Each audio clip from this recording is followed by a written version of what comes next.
കാഴ്ചവെച്ച നമ്മുടെ കള്ളകൃഷ്ണനും ഗോപികുമാർക്കും നന്ദി. ചിത്ര നേരത്തെ പറയാൻ വേണ്ടിട്ട് എന്താ നിർത്തിയത്? നമ്മൾ ബർത്ത്ഡേയുടെ കാര്യമാണ് പറഞ്ഞു വന്നത്. എന്താ അത്?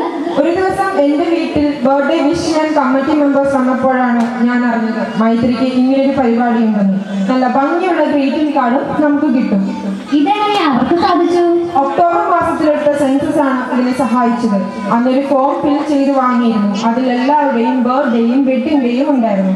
ഈ ഫോം തരാത്തവരായിട്ട് ഇപ്പോഴും ഉണ്ട്. തരാത്തവർ ദയവായി കമ്മിറ്റി മെമ്പേഴ്സിനെ ഏൽപ്പിക്കേണ്ടതാണ്. നിങ്ങൾക്കും മൈത്രിയുടെ ആശംസകൾ ലഭിക്കും. കൊച്ചു കൊച്ചു സന്തോഷങ്ങളും കൊച്ചു കൊച്ചു ആഘോഷങ്ങളും കുടുംബങ്ങൾ തമ്മിൽ പരസ്പരം പങ്കുവെക്കുന്നില്ലെങ്കിൽ വലിയ ആഘോഷങ്ങൾ വെറും ഒരു നാട്യമായി മാറും. മൈത്രി ഇതിനൊരു മാതൃകയാവുകയാണ്. എല്ലാവരും അതിന് സഹകരിക്കുക. നമുക്ക് അടുത്ത സെഗ്മെന്റിലേക്ക് കടക്കാം. നമുക്കൊരു മാപ്പിളപ്പാട്ട് കേൾക്കാം. മാപ്പിളപ്പാട്ടോ? ആര് പാടും? ഉണ്ട്, ഞാൻ വിളിക്കട്ടെ. നിച്ചുത്ത ഇന്ന് ഏത് പാട്ടാണ് പാടുന്നത്? ആരംഭ സുബിതാന്റെ. ശരി, നമുക്ക് കേൾക്കാം.